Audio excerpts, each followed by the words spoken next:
hanging out with us for the next 30, 45 minutes, if not longer. And we'll get into some cigar talk, maybe a little bit of cigar talk. Of course, talk some whiskey. We'll talk about the whiskey straw. Hey, that's what you're smoking right now, right? Yeah. I am. What do you think? Yes. Right? See? Let me see here. I know I say yes in the other language with them too. So That's all you need. That's all I need for sure. Yeah. Just take a day makes. Yeah. This is actually pretty daggone good, man. It's very good. I mean, it's smoking pretty daggone even. It's actually really smoother than what I thought. Yeah. I'm not like one of you guys that's professional that's going to give, this tastes like alkaline water and coffee with Leather chocolate and chocolate creamer. cocoa, No. all that stuff. Yeah. It's good. That's all you got to say. That's all you have to know. I had the privilege of trying the whiskey straw about a week or two ago, and even then it was phenomenal. I believe these cigars had been in the barrel since April. Yep. Right? Yep. So quite a few months in the barrel. And I know ICC, coupled with Someone Say Whiskey, have done a couple of cigars that have been resting in barrels, right? Yeah. This whiskey straw is the best by far. I think Dave and team, they kind of honed down exactly what they knew they were doing, timing-wise, because the barrel is just a barrel, right? But the cigar, and I think they've used the same cigar as well, and we'll get into the details of the cigar in a little bit, but whatever magic Dave and team did, it's a phenomenal stick. I mean, I can't say enough about it. I mean, the ones before, it had a little bit more of that wet aroma that you can get from the barrel, which could be good for, I think, a lot of new folks coming into cigars. It gives it a little bit of a sweeter taste. It's not as strong as some of the older barrels, but I think you can still get that hint of the aroma, the bourbon aroma that's stuck onto the whiskey straw, and I think it complements it really, really good. I mean, this tobacco in here is phenomenal. I think I have to agree with you. This is probably the best one so far. Yeah, most definitely. So you guys better make sure that you stay tuned, because we will be releasing them on this live. Yeah, so we have Brandon that should be watching us from Mexico. Oh, yeah. Thank you, Brandon. He is ready at the helm, ready for us to give the say-so.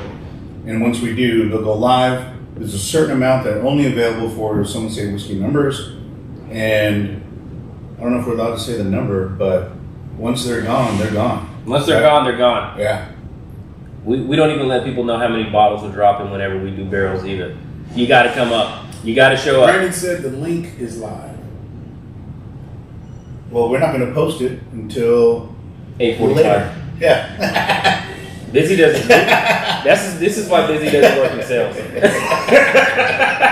I'm just going to Hey, no, I mean, that's cool. Just let you know. Y'all want to wait because I believe there's a couple of. Well, they don't have the link. They don't have the link. So Exactly. they may not be able to find it. Exactly. Isn't there another? I think there's a. I just texted him. Oops. I'm sorry. I'm No, totally good. Mexican. I don't know.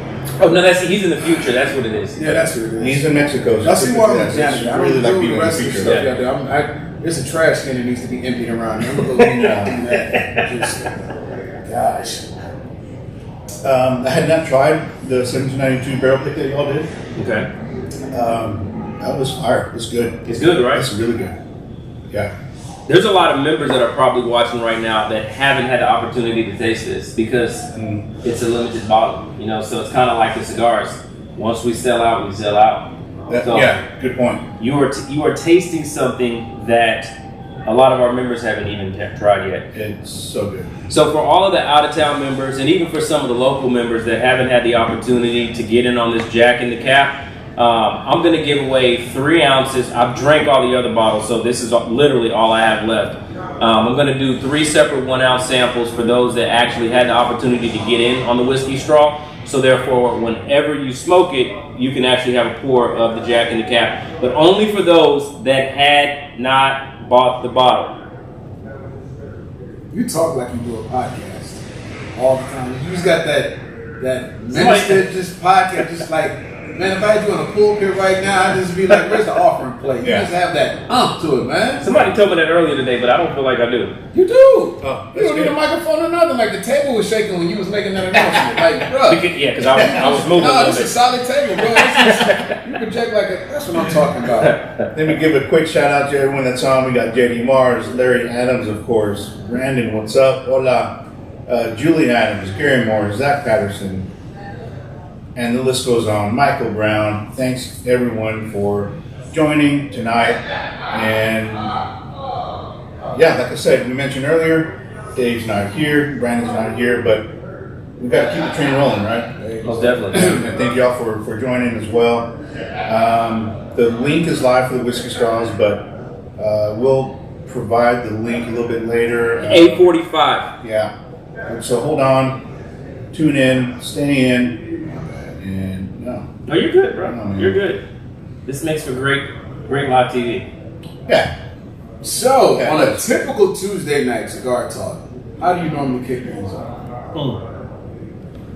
You know, it's been a minute since I've been here, so I know the old way we used to do it. I'm sure it's evolved and other things have happened. Oh, are you talking about the judgmental questions that we have? Yeah. I know. So, we don't do it. I mean, Ronnie's been on here before. Ronnie's been on the show. Yeah, many times. That's been a while, too. You got to do something different for him because asking him stuff like the Big Three and all that stuff like that, that's old hat, I guess. I don't know if were you part of the Big Three questions that we had? No, I wasn't. Oh. Yeah, I think that was like... We did not know this man quite well. Yeah. I'm very curious to what his answers would be, and if you're kind of new to this, and some of you aren't, some of you may be, well, so I would let you go ahead and leave that off, man.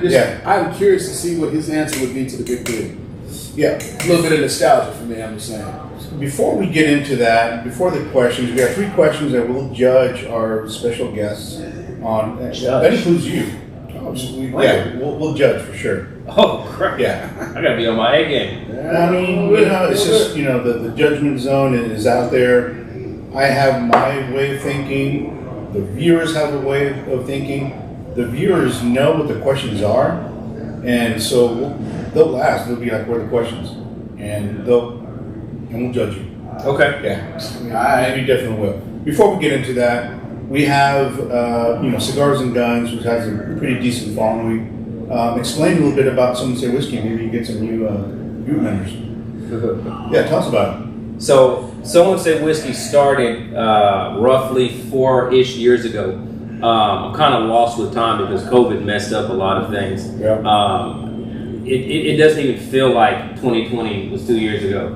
I mean, it felt like it was 6 months ago to me. So, 4 years ago, started off as a neighborhood whiskey club.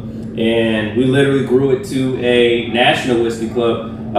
We recently had really close to 15,000 members. Nothing like Cigars and Guns, like that's small potatoes to you. But, for a whiskey club, I think it's really great because we're super interactive. We have a community-like atmosphere. We have a lot of people that are mainly in the DFW area, but we expand our membership to those even outside. So we do club barrel picks. We do a lot of giveaways. We have one of our admins, Randy Sullivan, who has a podcast called Bourbon Real Talk. So kind of like Cigar Newbies, where they teach you about cigars for people that want to come in. Randy Sullivan has a podcast. It's called Bourbon Real Talk. You should go check it out. Subscribe on YouTube. And he also has a Facebook club. So for those that are watching, make sure you go check that out. It's called Bourbon Real Talk. And it's more of like the entry level understanding for folks that are coming into bourbon and want to understand, like how do you drink it? How should you drink it? And really it's the way that you like. But he's really educational on things that you can find unallocated. So we do a lot of helpful stuff. I said unallocated. That's actually, I threw in my own bourbon brand. That was by accident. I meant allocated barrel bottles. And it's more of a community-like atmosphere. So we welcome everybody. We do a ton of club picks. We allow our out-of-town members to come in. We partner up with great places like Industrial Cigars. We do a lot of stuff with these guys, events. It's just a great place to be. That was long-winded. No, I mean, that was perfect. It was a great synopsis of such a wonderful group.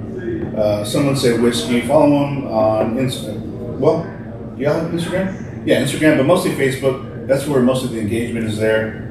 Rodney has a team of folks that they'll do, picks, barrel picks, and some really exciting stuff. And then we have events, like Rodney was saying, we'll come here, smoke cigars, share a bottle, and it's just an all-around good time. Kentucky Derby. There you go. Yep. And so busy. A lot of people don't know you. I mean, a lot of people here at an industrial cigar company, where we're at here in Frisco, Texas, they know when you say the name Busy, right? They know who you're talking about. But tell us a little about you and tell the Cigars and Guns. I don't know what to say. I mean, Jack of all trades, master Jack of of all none. trades. That's a good way to put it. But you are successful at many things. I guess I am the Cigars and Guns, industrial cigar. Mm-hmm. I even do things where I'm the guy with the camera, basically. Yeah. So just pretty much the creative person that does a lot of video work, photography, conceptualizing stuff. I play records every once in a while. Yep. People, okay, I DJ on top of that. So basically, my position is doing the marketing, especially around here in industrial cigars and working. Have you ever seen any of the Cigars and Guns videos at the range? Yeah. I produce and film and do all those things. So visualistic journey is my job, being around this whole community. And most of the stuff I do revolves around cigars and guns and whiskey. So to say. So yeah, the whole ATF package is, as we call it. Exactly. So And where can we follow you on the different social channels? Interstone Images, which was my photography company. I haven't changed the name, but that's what I am on Instagram for the most part. But I really do that because my stuff is displayed across everybody else's social media. Yeah. So that's kind of like where I get my tag from. So I'm just that humble guy in the back corner, not a creeper. We're just the guy with the camera in the back. When you come here, you'll always see me either with a cameraman or I'm buried behind my laptop editing something. Yeah. Smoking a cigar. So I want to piggyback off that. Yeah. So for those that don't know, if you guys seen our Jack Daniels collaboration deal we did for, what was that? The Frank Sinatra. I forgot the name Oh, of it. yeah. Blue Eyes. Frankie Blue Eyes, yes. Yeah. So he is the man responsible for shooting that video, putting that video together, and then also the Kentucky Derby release that we did. Yeah. That bottle, when you talked about the horse and having part. Now, I can't take all the credit now. Brandon, who is not here, Brandon is actually, so what I love about those collaborations, he's the creative director. Like he comes up with this thing and conceptualizes it, and then at that point, it's my job to make it look pretty. So he'll direct it, I'll light it, and we'll shoot it, and we'll do everything, and then we go edit and everything. So that's the one thing I love. So even though everybody thinks Brandon is guru, cigar guy, the dude is a closet creative like crazy. Somebody just talked about him earlier today. So I was on the phone with the Woodford Reserve rep that did the party for us, and he was telling me that Brandon and him were doing some PR stuff, and he said the guy's like a PR genius. Some of the stuff that he did for Woodford Reserve and the write-ups that he has, that guy is a genius. Seriously. Yeah, that's what I'm saying. So it makes my job easier for all the marketing that I do at ICC and other things like that because he'll come up with the concept, I'll add in on it. So what we do is basically I do a rough everything, and then Brandon polishes it. Oh yeah, and then it all comes out beautiful. So teamwork makes the dream. So if you need any type of work for you business owners and Someone Say Whiskey, where you guys are looking doing some really creative and cool stuff, reach out to Busy, reach out to Brandon. They most definitely can get you situated. But you didn't also talk about your group as well because we are in Texas. Yeah. We have a lot of people who like guns. Maybe you can get. I mean, you don't need it, but maybe you can get a few of our, our folks as well too. I love working with Adrian because I get to go shoot shit. I still need it, and being in the industry that all of us are in, the social media channels kind of suppress our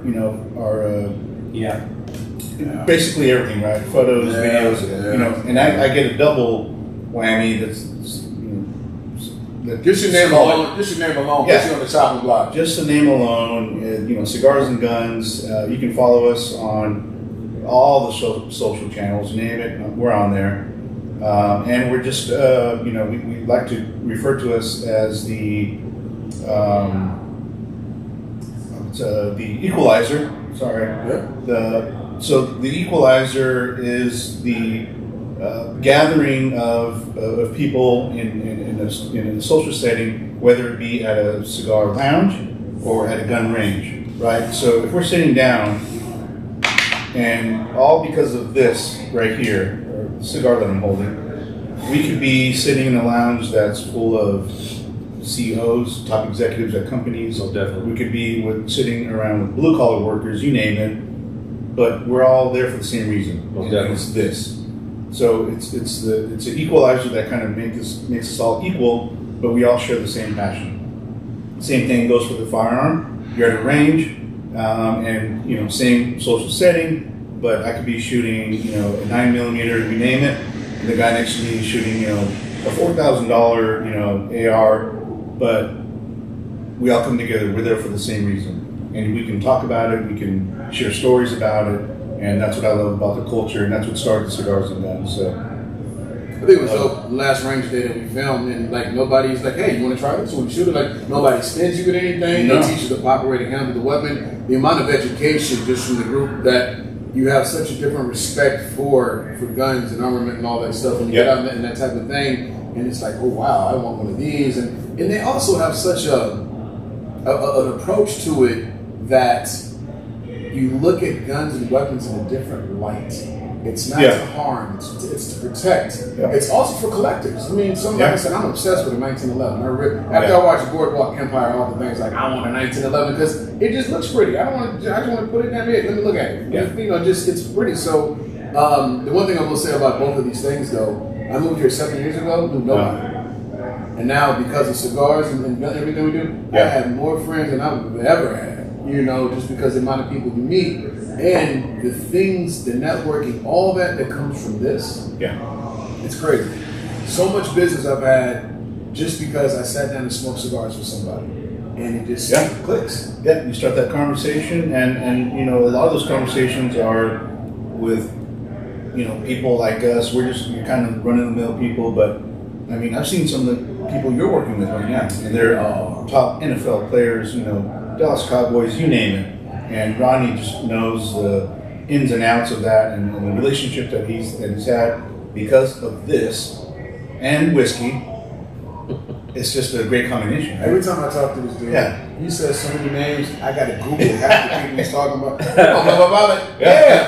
What is his stats? And he played ball back in the day. I have no idea. Like, I'm even worse. So I'll take that even worse off.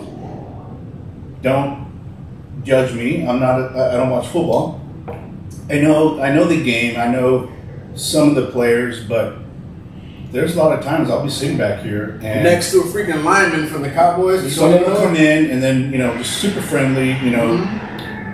Guys. Hey, hello, how are you? Blah blah blah. Sit down or whatever. Or we're going to buy cigars, and I'll be like, hey, busy. Who's that? Oh, that's you name it. Blah blah blah. You name it. Linebacker for wide receiver. This and for the Cowboys. I'm like, cool dude. A lot of them are really humble. Oh yeah, and a lot of them are A-holes too. Yeah. I mean, I've been running to the A-holes. Thank goodness. I didn't know that. Same. I think that's been cool. Here, but you probably have more insight into that. But I can see how that goes. Sure. Yeah. Otherwise. But I mean, I guess from wherever you're at there that you're watching, and I'm curious to know that when you go to your cigar lounge, is it the same vibe? Back where we're from in Omaha, unfortunately, some lounges I've been to, it's still kind of a segregated mentality. And I don't mean like black and white, but just certain classes of people only sit in certain classes. They kind of just pigeonhole themselves off. Yeah. Here, everybody's on even kill when you walk in the door.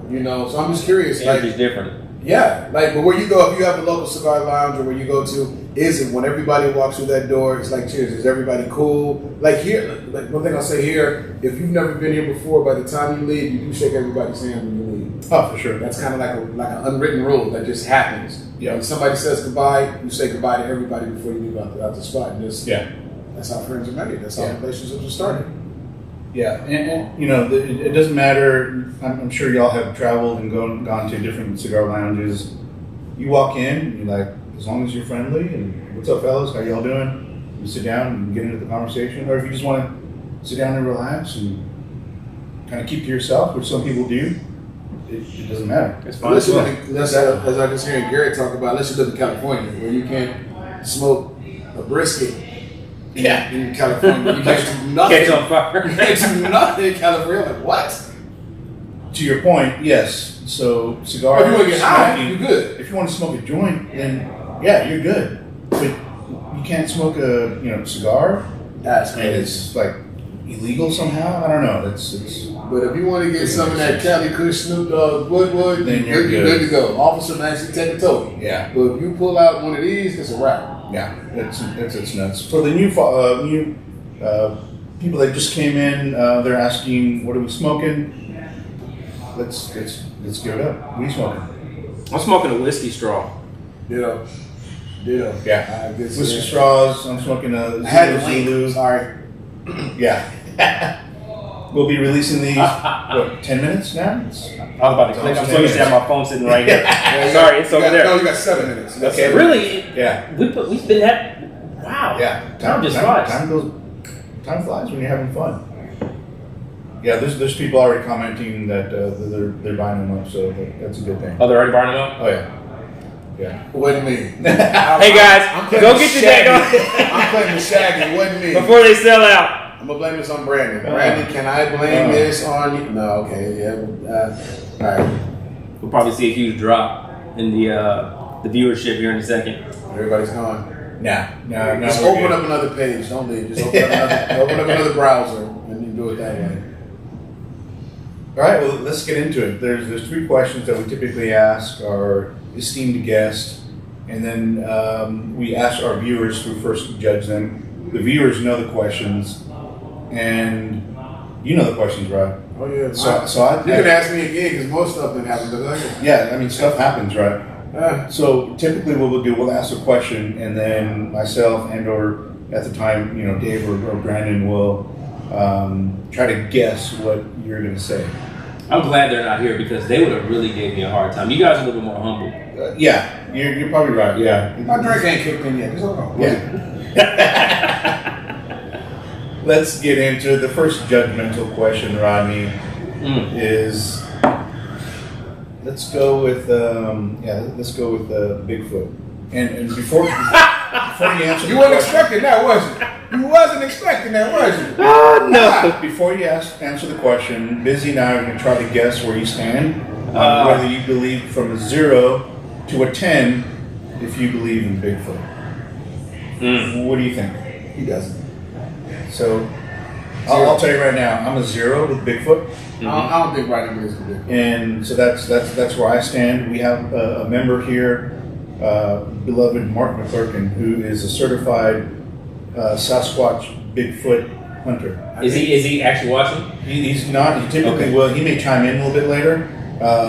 I think he has some algorithm set up on his phone. When he hears the word Bigfoot, he gets a notification, and then he'll pop in. Guaranteed, I'll bet you he pops in. He may have the Bigfoot in his garage. Right? So when you talk to him about Bigfoot, and I have, but I've heard people that will.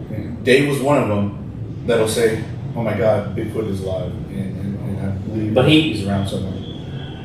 Never mind. I got a new neighbor. I think Bigfoot may be alive. I've seen her the other day. She a female. I'm not taking my trash out at night if I know she's out. But anyway, Bigfoot, yes or no? No. No matter how many fuzzy videos you see on YouTube or TV, because none of the videos never clear when you see a Bigfoot. Like -5. Okay. My iPhone can see the moon, but nobody can catch a clear picture of Bigfoot. I'm just saying, hey. I mean, I'm a huge conspiracy theorist too, like huge. Oh boy. And that's like another day. I didn't know that about you. Oh yeah. Interesting. Yeah, that's like me and Jay Scott. That's actually how I met Jay Scott because we talked about conspiracy theories for like 3 hours. But as far as Bigfoot goes, he's out there. As many deer cameras and feeds and all this type of stuff that we have sitting out there. Why do we not have pictures? And then, like, with all of the ultra 4K and all these cameras have the greatest resolution, like, why isn't anything clear? We got satellites that are watching people right now, but we can't catch a clear picture of Bigfoot. I just don't believe it. I don't think these things are that smart to be able to say. But then again, I mean, we discover animals and insects and all sorts of things in the water every single day. But we can't catch Harry and the Hendersons on film. But I mean, you know that little scary looking fish that has like that light bulb look, that has those crazy teeth. I mean, we've been around for a very long time. We just found that, so although I don't know, I don't believe it. Okay, there it is. Sorry, Mark. Still my guy. Prove it. You got to show me. I don't know though, because Mark will put you in the trunk and let's I'm go. with you. Yeah. I'm not going.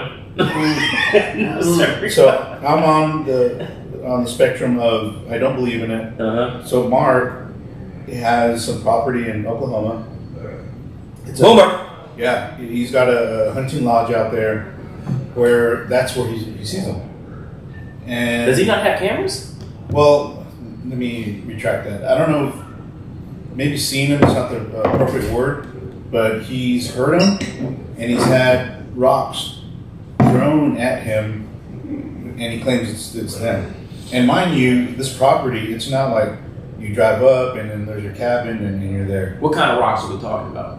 So like big, like heavy, boulders, like and then like according to him, they're like thrown from like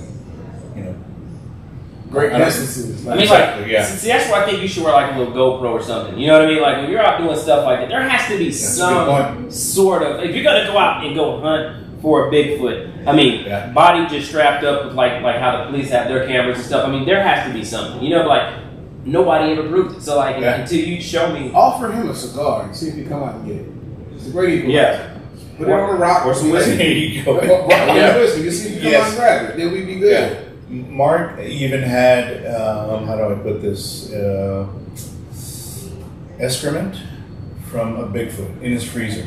I don't know if he still has it or not. Yeah, that's what I said. I'm about to call Mark right now and say, you got Bigfoot boo-boo in your refrigerator. I really want to know. Yeah, I didn't ask about shape or how he knew it was. Yeah, I was going to say, how do you know that's Bigfoot's number 2? It could have been his buddies out there. That was a chip of I mean, that was chip of copper. I'm pretty sure if Jay Scott takes a dump in the middle of the woods. Hey man, he's out there. Don't do that. Y'all know Jay Scott is like 6'7", 300 nice pounds, and you're talking crazy. Like don't have him come to these doors. Like Jay Scott can put out a nice little size. This man is the size of an S550 Mercedes, and he's talking. Man, don't do that. But Jay Scott is my guy, though. He knows it's all up. He's a Bigfoot. That dude is huge. Yeah. Oh yeah, Rodney knows that. Cabin is in Oklahoma. That's why he said. Would you say Boomer? Boomer. Yes, right there. Yeah. That's where he's from. Yeah. My family's from Oklahoma too, though. That's a good place. Your family are good people. Yep. Where's my Wagner, Oklahoma?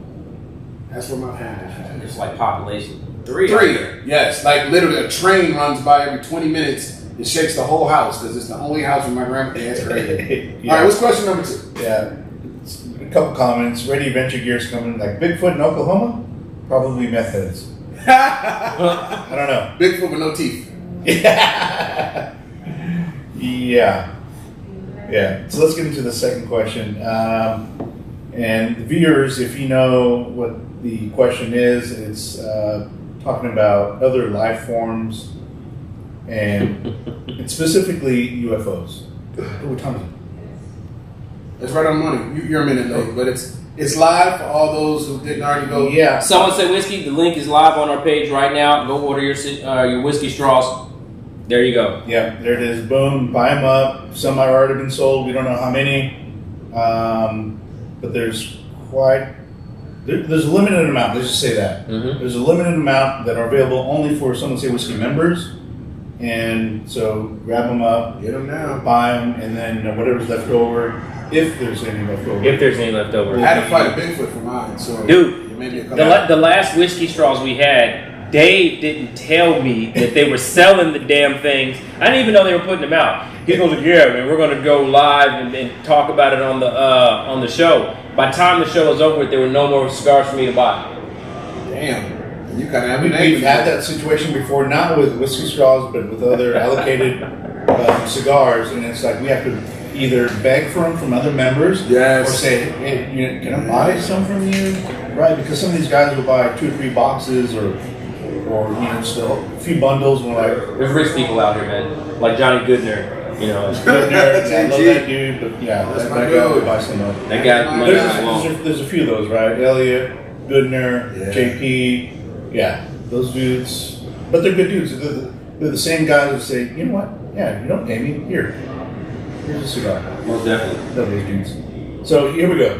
Question number 2: do UFOs exist? Yes. Holy shit! So let's hear 0 to 10. 20. This guy. So Dave was on. What's up, Dave?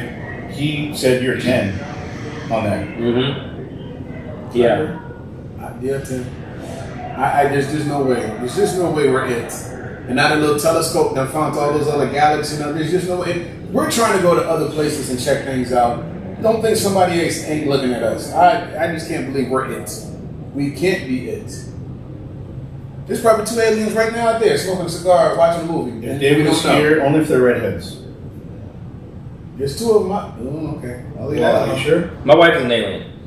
I'm just messing around. Like I'm just. Oh, you're talking that because she ain't watching. Yeah. She like say about this alien thing when you get home tonight. Dude, I think a lot of women are aliens. Dude, like the way that this is going to be good. Dude, they can't be humans because I've tried to take a shower with my wife before, and that is not temperature for the human skin.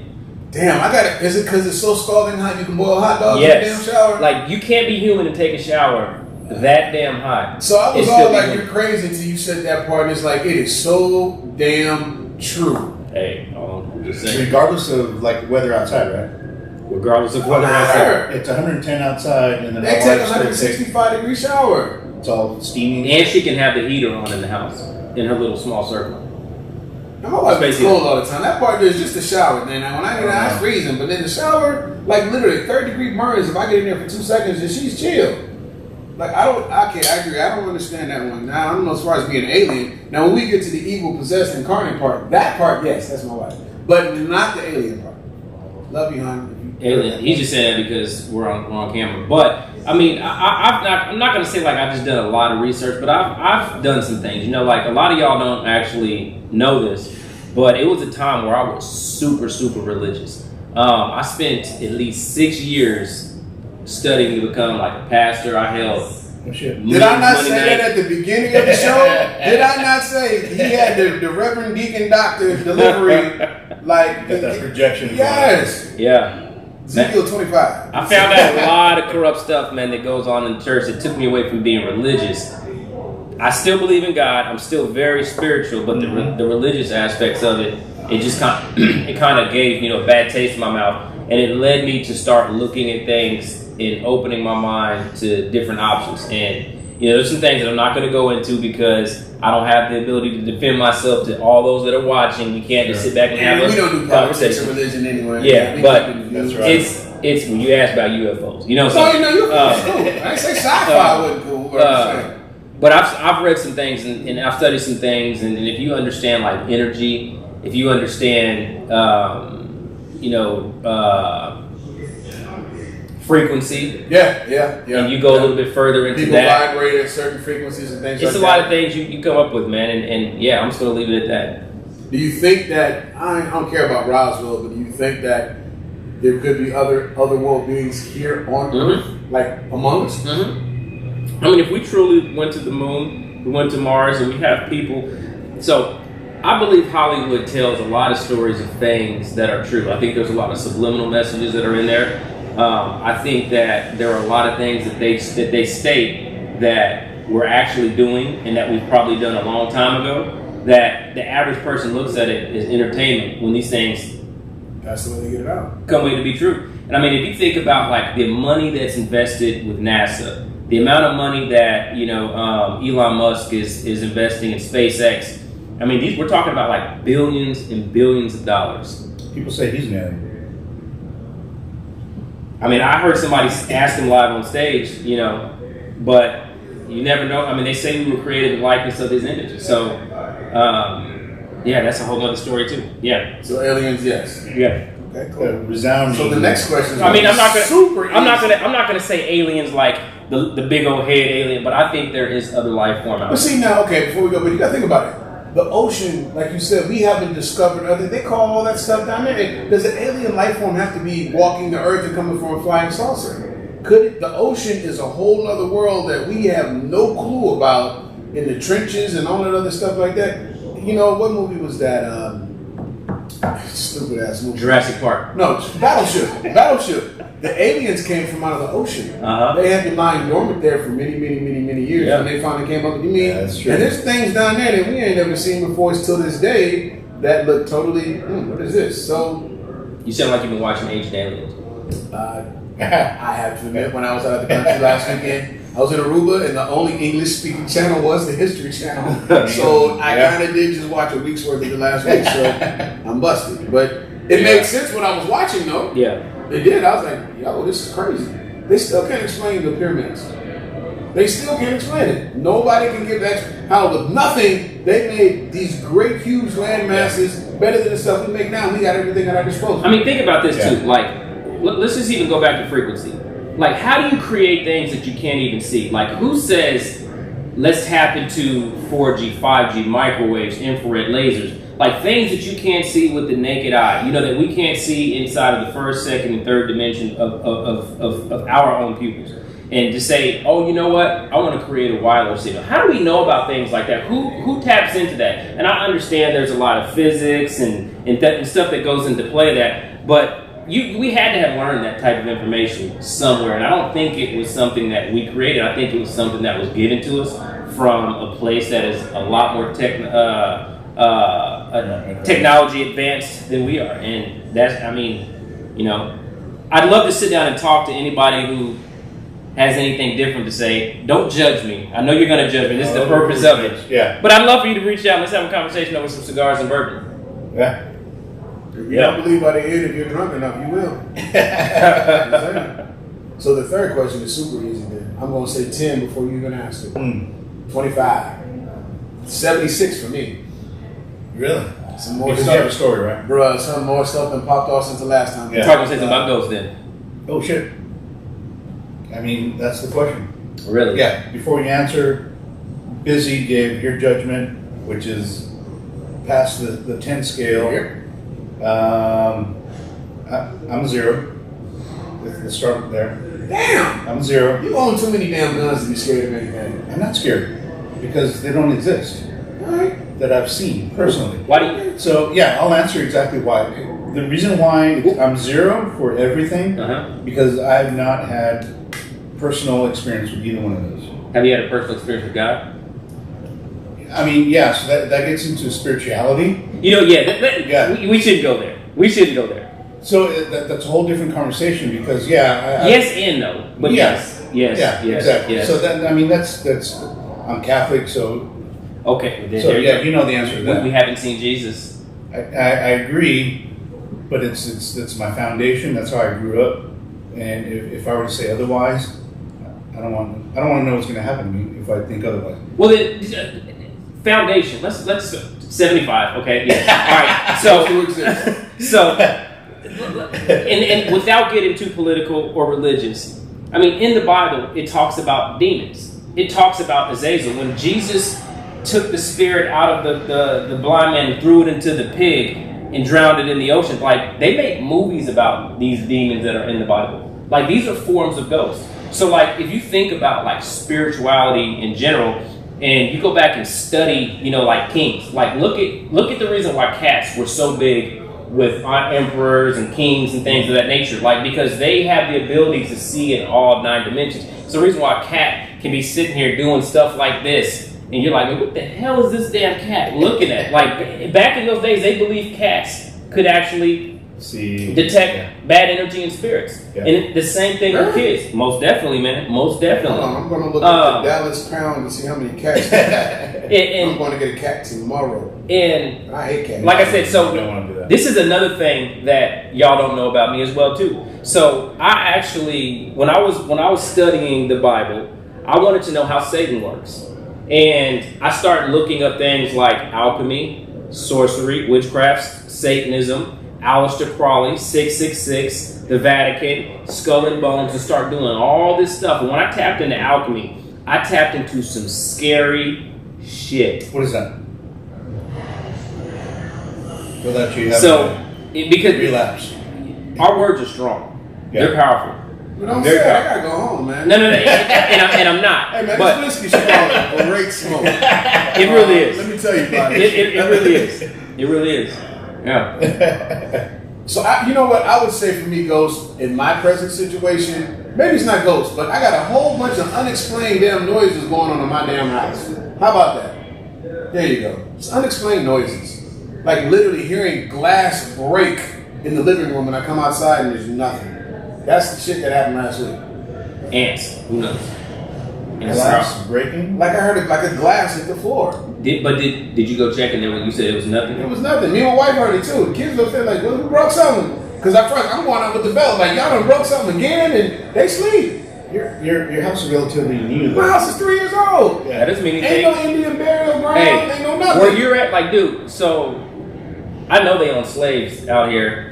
There was a cotton field in front of my neighborhood in Prosper. Like it's still there. They cut all the cotton off, but I mean, like, it could have been some old souls or old cemetery graveyard people that was buried up under there. Who knows? Hey, because the neighborhood's been, I'm just saying. If it's an ancient cousin of mine or something like that, cool. Hey, bro, don't break nothing. Just man, people are about to judge the hell out of me after this show. I'm probably about to lose followers after this. You might gain a few more. Yeah, I might. It'll bounce itself out for sure. I just keep having unexplained noises in my house that I can't sell it, even though I got $300,000 in equity. Get out. I can't find nothing else. If I hear that, I'm coming straight to your house. Get out. No, I ain't coming to your house because you talking about album. I'm coming to your house. No. I don't tap into that anymore, bro. No, sir. Okay, Bro, I never said you tapped into it. Bro, it took me like 4 years to get out of that spiritual. That negative spirituality that I was encountering, dude. So, like, you know, like when you watch, have you ever watched a scary movie? Like, everything now is about paranormal activity and about demons and stuff like that. And I believe there's a reason for that, which I'm not going to go into. But I start seeing things like when you talk about like words and you start talking about, you know, the reverse portion of the words in different languages, and you speak these things into existence, there are a lot of powerful things that can happen from that. And that's all that I'm going to say. Well, I broke my bad habit is I do watch those scary videos. And they said when you watch that stuff, you open your mind to it. So the Travel Channel always has, haunted when it happens, or scary in the hood, whatever those silly, you know. I used to think they were cool to watch because it was funny. Oh, yeah. You know, I don't never hear or see nothing, but my wife was like, see, that's what's wrong with you. You watching that scary, man, so now your mind is messing with you. But I'm like, that's cool, but you was watching Martin and you heard that glass in there break. So... Man, whatever happened to like Pumpkinhead and the Blob and stuff like that? We're too fast for that now. But I think people man. But everybody in the world is so desensitized to everything. Because I made an observation, I said this before, that I remember when we were kids, we were all younger because I'm old as hell, but like you wouldn't see a gun on television until like after 9 o'clock. You wouldn't see real violence. Or like, remember the old school Dallas? Remember the old soap opera? Yeah. That came on at 9 because that had sexual situations and all that. Then I turn on Gotham at 7 o'clock and somebody's getting their head cut off. It's like, because, you know, my kids see that stuff, they're like, whatever. Yeah. I'm like, everybody's desensitized to things like that, so it's just common. So when you say now, and they have to raise the bar when you talk about Hollywood, you know, Jason Voorhees, we're in Texas. Yep. Let Jason or let Michael Myers show up, whatever. That don't scare, he gonna get shot. Even though the last Halloween movie, the whole neighborhood shot Michael and he got up. Sorry if I spoiled it for you, but that's what happened. Yeah. So I wasn't gonna watch it anyways. Yeah, but I'm just saying. But now when you're thinking, when you start using the subjects, it's the things that you can't see that scare you the most. Unexplained. Like I said, I may not have ghosts, but I just have a house full of unexplainable noises that I don't know what's going on. Well, I won't be going to your house anytime soon. Yeah, I mean, that's the only thing that's happened in a long time. I didn't sage the crib up, we good. And like I said, it all stopped when I said, hey, look, Rick is doing the first. And it got quiet. And if you're here, you got to pay up. I'm not experiencing any of that. And maybe that's why. I don't have that experience. You don't believe it, so you just like, whatever. I mean, maybe if I hear noises, I'm like, clock and load. Yeah, exactly. But so you have heard noises then? Yeah, but it's like stuff there's a squirrel outside or something. Yeah, something like glass breaking. Well, let me ask you this question. Did you say so? You were 0 for all of them, right? Yeah. Okay, well, shit, it doesn't matter. No, ask it. I mean, so what about the people? Yeah. I mean, like, there's people that see aliens, you know, like, but we don't. Everybody doesn't, you know. And they also have silence for crazy people, institutions. And if you think about like the world that we live in, the worst thing that you can do to a human being is deem them as crazy. Like, if you take away their credibility, that takes away everything that you stand for. You can't say anything because people won't believe you. Yeah. You're crazy. Yeah. So if somebody says that they saw an alien and they really actually saw an alien, all you got to do is say that person is crazy, and then it makes the story just kind of like go away. So, and they could possibly be telling the truth. Good point. My perspective would be, I'm open-minded, Right. So that's where they send those people to silent. That's why I brought it up. Sorry. No. And that's a great point. But if I were to sit down here, and we're going back to the conversation, right? You're sitting in a cigar lounge, you're sharing a stick, the equalizer. Hey, you know what? I saw something weird today, and it was an alien. I behind my back of my mind, I'll probably judge you, but it's like if you saw what you saw, I didn't see through your eyes what you saw, but that's cool. You said 0 for Bigfoot, right? For me. So do you think Andrew, right? Mark? Yeah, that's what I said, Mark. So you said Mark seen or He's does. heard, Do you think he's crazy? No, All right, turn the cameras off and quick. not at all. No, I would never Mark is discount anyone's. You know, if Dave was here, he would tell you, I trust, quotes, I would trust Mark with my kids and my grandkids and my kids' grandkids. That's the type of person Mark is. So nothing against Nebraska, but he's a Huskers fan. So you got to discredit a little bit of like some of the things that Dave says. I don't watch football, so I don't know. No, But in all respect to my boy Busy, but I'm a Cowboys fan, so I'm a Cowboys fan because I'm a Huskers fan, so I've already been trained to be let down. Yeah. So it's not a big deal. Yes, that is very true. Yeah, exactly. Our hopes are high at the beginning of the year. Yeah. So anyway, so those are the big three. Our whiskey straws are now on sale. I don't know if they're going out. I'm curious. I don't know. Only Dave and Brandon know or have the access to figure that out. But whiskey straws are live. The link is there. Buy them up before they're gone. I'll bring it back. Here's a good question. Oh, we got some auxiliary questions for sure. Though. Oh no, let me hear. No. Well, This maybe. Yeah, like now, like I'm kidding. No, it has nothing to do with that. I'm curious to bring it back to this because we've asked it before. Do you know or remember what is the first cigar you ever smoked? No Black and Milds, nothing like that. No, Swishers. No, I know what you Those aren't cigars.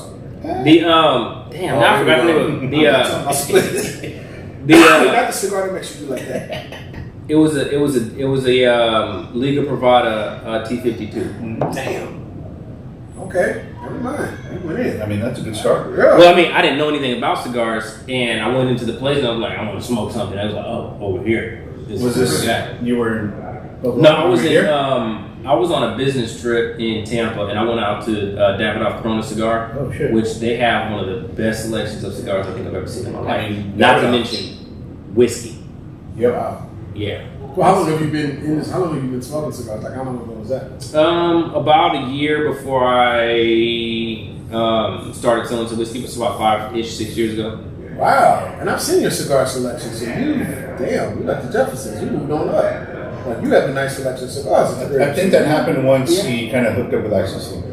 Now that happened when I hooked up with ICC. Okay, well, I smoked cigars. I was not a collector. I probably kept one cigar in the house. He went in hard. He got the acrylic. That's what I'm saying. I went to Somerset whiskey, like Adabase. Dude, I got 8 humidors.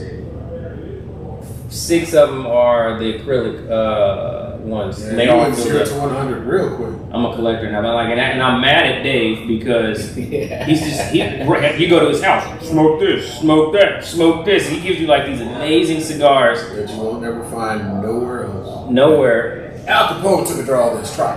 Yeah, but now I'm a collector, man. I mean, it's actually addicting a little bit. It's almost like saving money. Like if you ever get to a point where you like, I have a cigar budget. saving. I literally have to have a cigar budget now. Like I'm going on a trip in a couple days, and right before that's why I was late.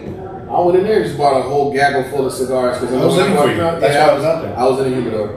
That's how I am with burger. Let's talk about collection because I would say I'm a connoisseur of many things: firearms, tequila, bourbon, cigars, amongst other things. However, when I see some collections, I mean, I've been to your house. You got the shelves, right? You got some old dusty stuff. You have some new stuff. I've been to Dave's house, right? And he's got the cigar collection, right, out of nowhere. But when I buy my stuff, regardless of the things I just mentioned, I buy them to use. Oh yeah. Right. So I buy cigars, and a lot of times people will buy, you name it, to to save for a special occasion. When I wake up in the morning, regardless of what day it is, it's a special occasion to me. I mean, that's a special occasion. You know, Kathleen and I will be working that night. She'll say, let's grab a cigar. You know what? I'm picking some Atabays. I'm picking some Byrons. Oh, this limited edition Alfonso, we're smoking it because I feel good tonight. Or regardless, you know, I had a bad day today, but this is going to make it feel better. Oh, yeah. And so I've never, what is it about collecting? Because I've not, I think I collect stuff, but I use it. Friends come over, I'm like, whatever you want, it's yours. So I guess collecting was probably the bad word for me because I have a lot of bourbon. Yeah. I'm not a collector because I open everything. I'm very curious to what something tastes like. And I'll be honest, I didn't start off that way. You know, big shout out to Randy Sullivan. Mm-hmm. I learned a lot from him because I was a flipper. Like, I get mad at some of the stuff that I acquired at a very early stage in bourbon. Pappy 23s and, you know, what all was these the one you had relics. to drink at your house that, like, literally came, it was like from off of a boat or a ship that Jack Sparrow had or something. It was something.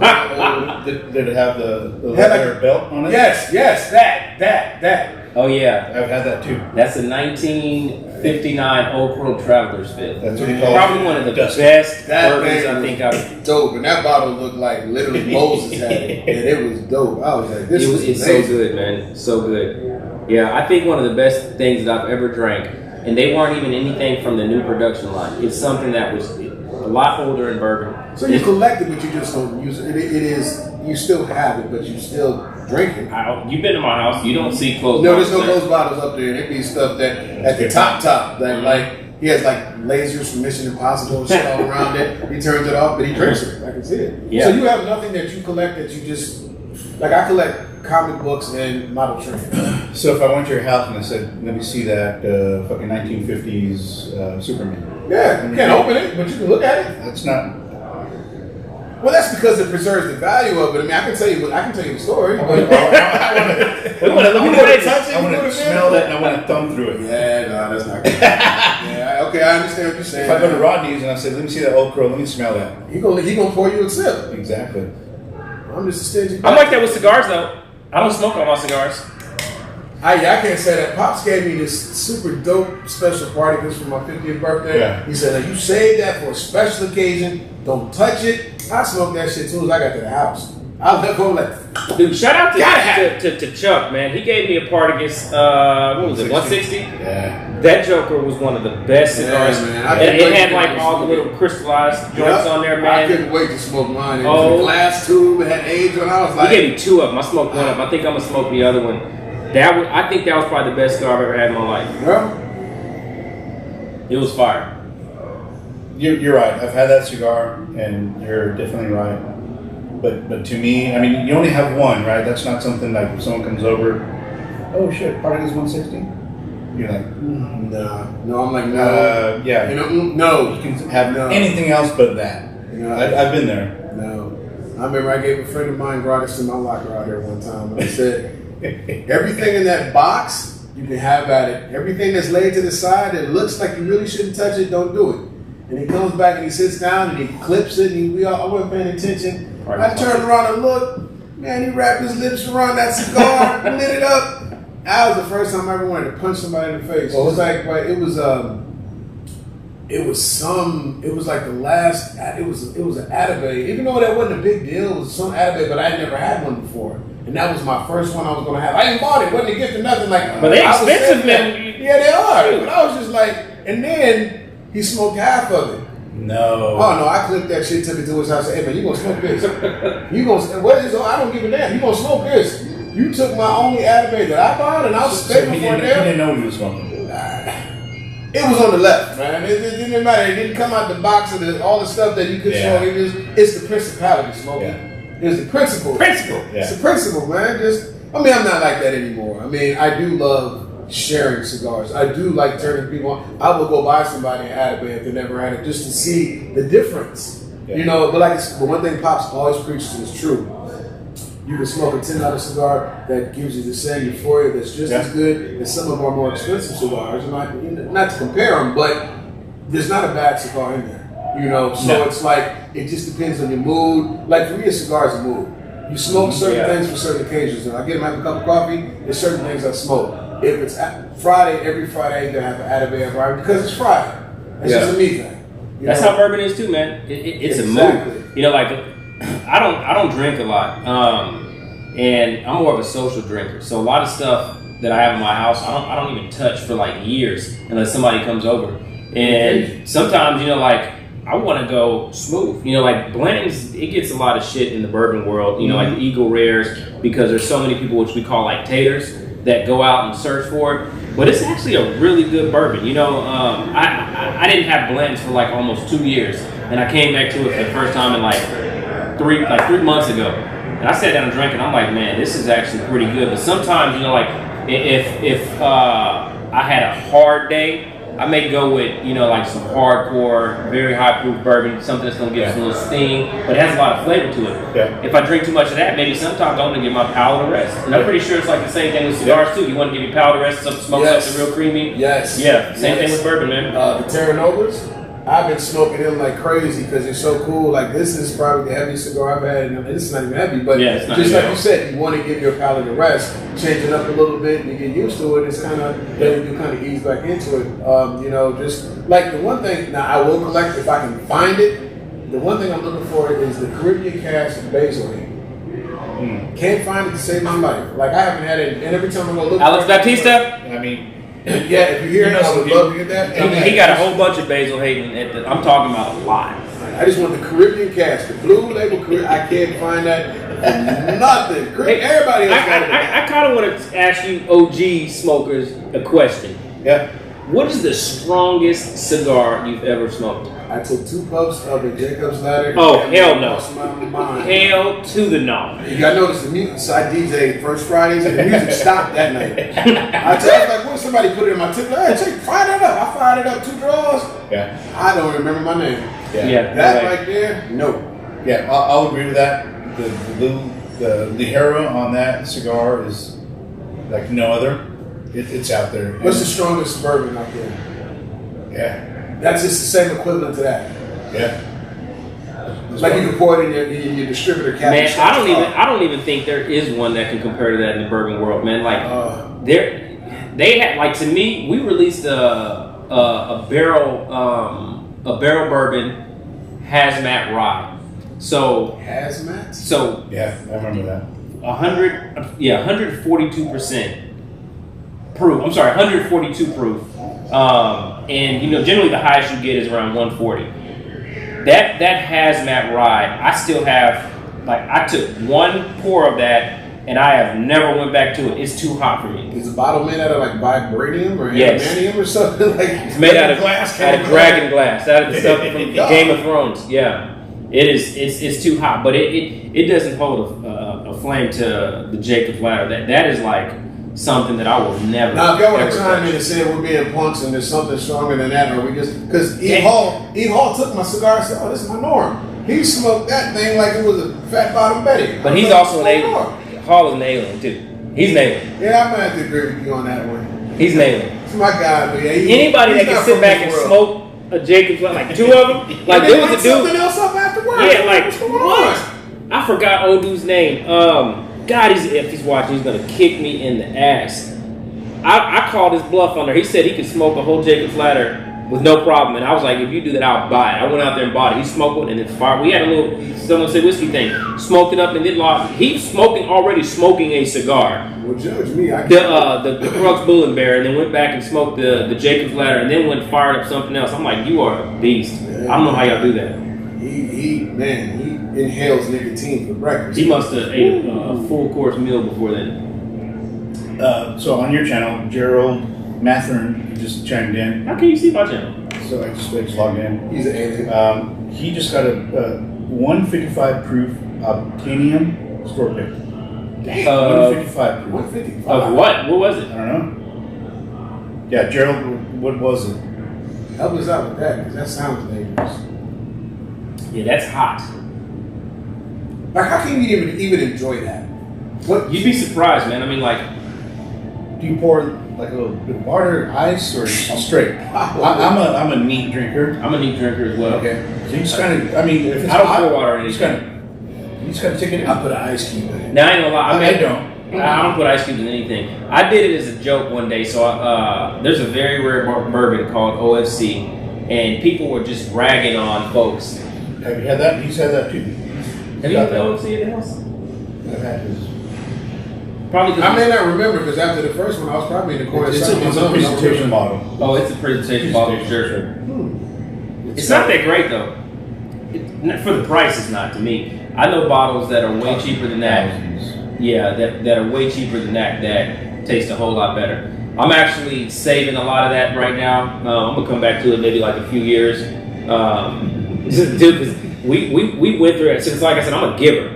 I opened that bottle up, and I mean, in less than 2 months, I had like 8 ounces left, and I'm like, we ran through this too quick for the amount of money that I spent on this. So I kind of slowed it down.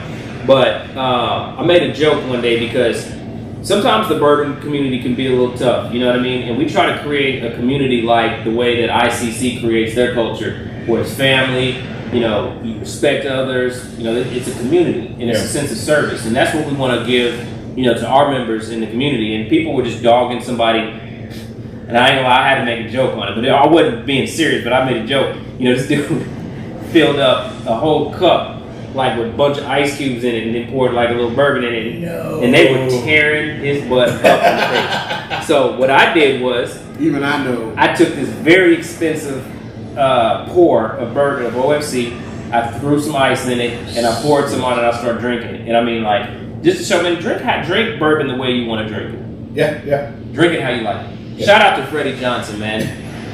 Shout out to Freddie Johnson. Freddie made a bourbon margarita. So Gerald came back. He said it's the Riverbend Market in Madisonville, Iowa. I've never heard of that. That sounds like a Baptist church. First 7th Street, Southern Lutheran, Hosea, next to the rock. Apostolic. 26 year, 155 proof. Jeez. Wow. I want to try that. Yeah, Gerald, did you drink that straight, or did you add a whole glass of cubes? Light it on fire? Yeah. Yeah, Louisiana. He said he bought it in Louisiana. Wow. Learn something new every day. Yeah. Let's finish off the night with one last question, and this is probably a good question for all of us because we're all meat eaters. Would that be an appropriate statement? Which I actually watched that TV show too. One of the greatest TV shows out there. You've never heard of Meat Eater? Is it like one of those on Food Channel? No, it's they have series on it on Netflix, but it's I thought it was a Duran record. No, it's a TV show called Meat Eater. So before we get into that, if you guys like to hunt, probably one of the best shows out there because he hunts, but then he also brings all these crazy, you know, like athletes and stuff, and Joe Rogan. Yeah. But not only does he hunt, but he teaches you how to actually properly field dress an animal. Yeah. And then the stuff that you want to throw away, he teaches you how to cook it. So he's a chef as well. It's a really good TV show. Yes. I go to bed to that one. Okay. Yeah, I've seen it. I got to probably return to it for sure. It's really good. Yeah. The bonafide meat eater. Yes, 100% meat eater. Real quick, Gerald came back straight always, then he ices it. Like your throat or the drink? I don't know. As you drink 155. Throat go. Yeah, maybe he takes a couple sips straight and then he throws, let's see, inbox me an address and I can send you samples if you like. Where's he located? You know? Do you recognize the name? I can't even see that screen. He got his all privacy out. Send DM Gerald, DM Rodney Smith. He's in Louisiana, and y'all hook up, and maybe we can on the next show. Inbox me, Gerald. Yeah, he's in New Orleans actually. Yeah, and I'll send you a sample of something from my collection. Oh, you know he will.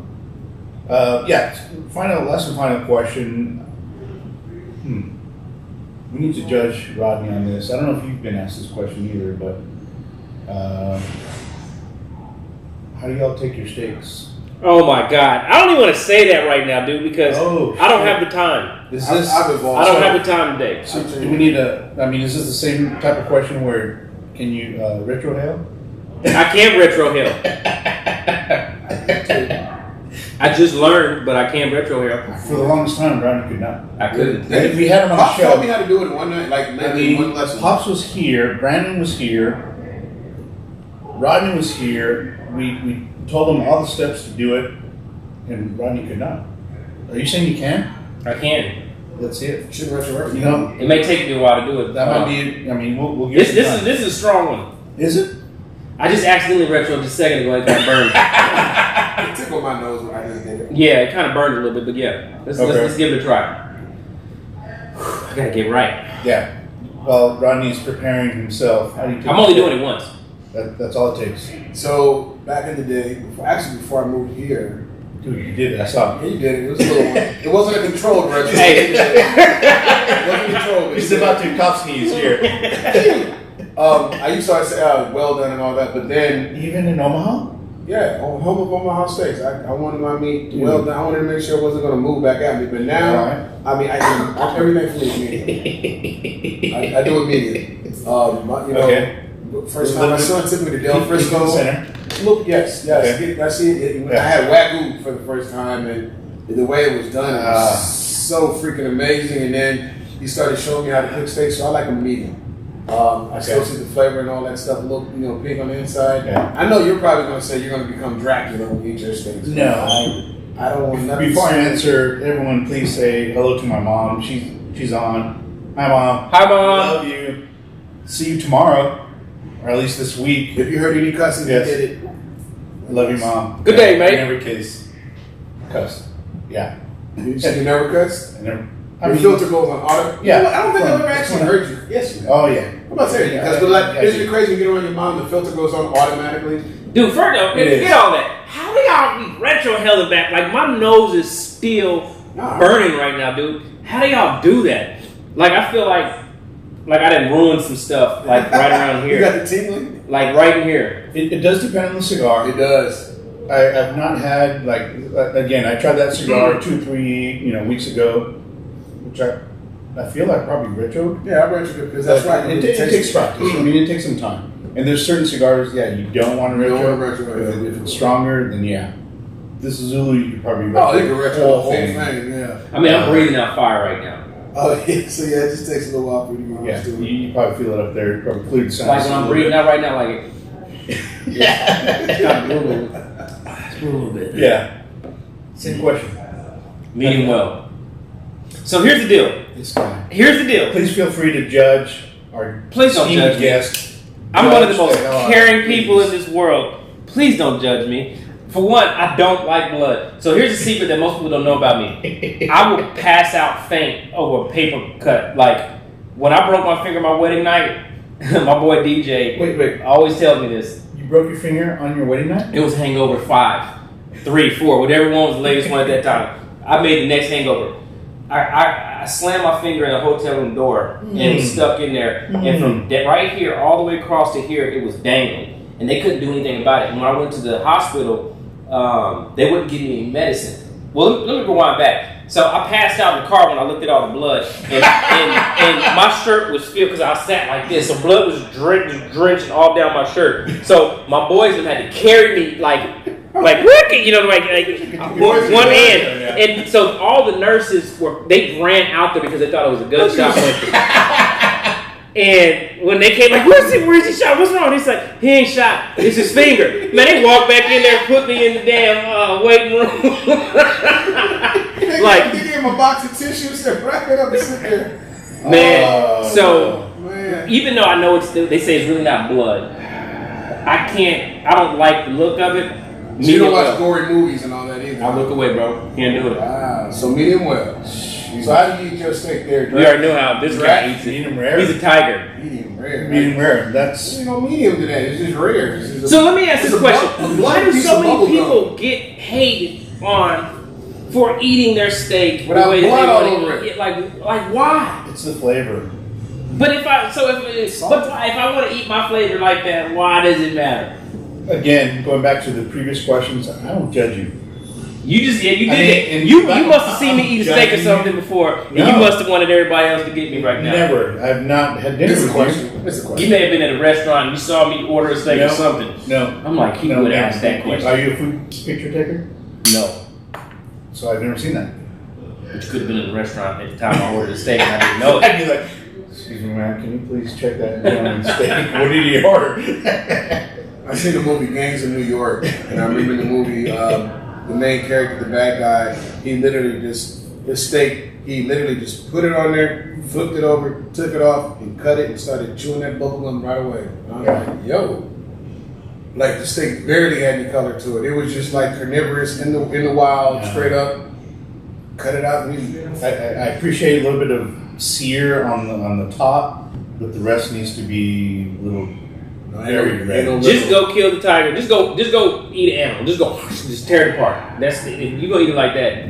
I've had steak tartare, and if it's the appropriate meat, wagyu, it's delicious. So in Meat Eater, they actually killed an elk out there, and they sliced some portions up, like field dressed it. 15 minutes later, sliced up some very thin pieces of meat, ate it. And then I'm not a hunter. It's something about a deer, like something in the back of like the eyeball or something like that, where they say it tastes like pizza dough. They ate like right there, killing it, dead on the ground, tongue hanging out. Took some back portions of the eye, and they say it tastes like pizza dough. Have you heard of that? I've not. I would try it for sure, but I've never had it. I'm judging you. We're just gonna put your ass on Fear Factor. Just No, that's a whole different. I watched that show, and I would. This is If you eat rare steak, If a cockroach rolled under us that's right rare. now, That's rare. I'd be like, "Thank you guys. Good night." Wow. Roaches? You ain't No. gonna do it. Yeah, I mean, we didn't use decon, we used D. Size D. Shit. Hey, I ain't gonna lie. But we grew up in the hood, but we ain't have roaches. We didn't either. We did. My grandmother kept a clean house. We know. I I mean, don't like roaches either. no. spiders that haven't through that window in a heartbeat. I'm okay with spiders. I'm not afraid of insects. I got bit like by that. a ground recluse, bro. That just totally did it. Mine is just blood. So what about snakes? Snakes don't bother me. I probably run over a snake. Yeah, that one. Yeah, I just kill it. But it won't bother me. I won't lose my mind. But I'm not gonna run, but like if it get like I probably lose my marbles if like I was walking and like a rattlesnake was like. Oh yeah, that's anybody with common sense. But then again, if you don't know what kind of snake it is, There's crazy people in this world. yeah, you know, we have a special friend that lives here, not special, but he's got a great friend, Noah. Yeah, I don't know if you know this, but he's like this. rattlesnake hunting and stuff like He's that. a snake expert. Or at least I think he is. Yeah, he talked about it before. Where we live in our neighborhood in Salina, so many people get snakes. We have a bunch of lakes in the neighborhood. People in their backyards will get snakes and like, oh my God, what is this? They take a picture of it on our Facebook page.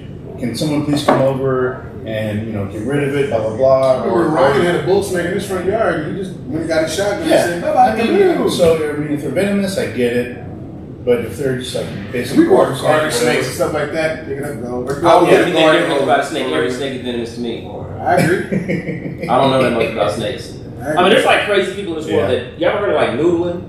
What the hell is Yeah, that? well, Okay, that sounds like something That's really. some Oklahoma stuff right there. Like when you go catch the catfish with your hands. Yeah. Oh, okay. I was on some more other stuff that shouldn't be said on this broadcast. I thought that's another man. Hold on, wait a minute. I don't know. I don't do that. I don't know what you're talking about. Jerks and stuff. I don't want to hear about No, that. sir, Bob. Okay, thank you. Not even close. You see what we talking about, man. Not even Sorry, David Brandon's not here, so we're off the rails. Yeah. My bad. That's how we do it. Yeah. Noodling. Guys, thank you for hanging on. This has been well over an hour of cigar talk, bourbon talk, cigar talk, Alien, ghost, Bigfoot yeah, talk. all the three questions. We don't even need Dave and Brandon anymore. Who? Yeah. Yeah. Who? Yeah. Thanks for joining. We got Rodney. We got Busy. Tune in Saturday at the shop this Saturday. Always a great show. 10-ish a.m. Central Time. And then catch us every Tuesday at 8 p.m. Central Time for Cigar 8-ish. Talk. 8-ish. We'll get Dave. Brandon will be back. And thank you.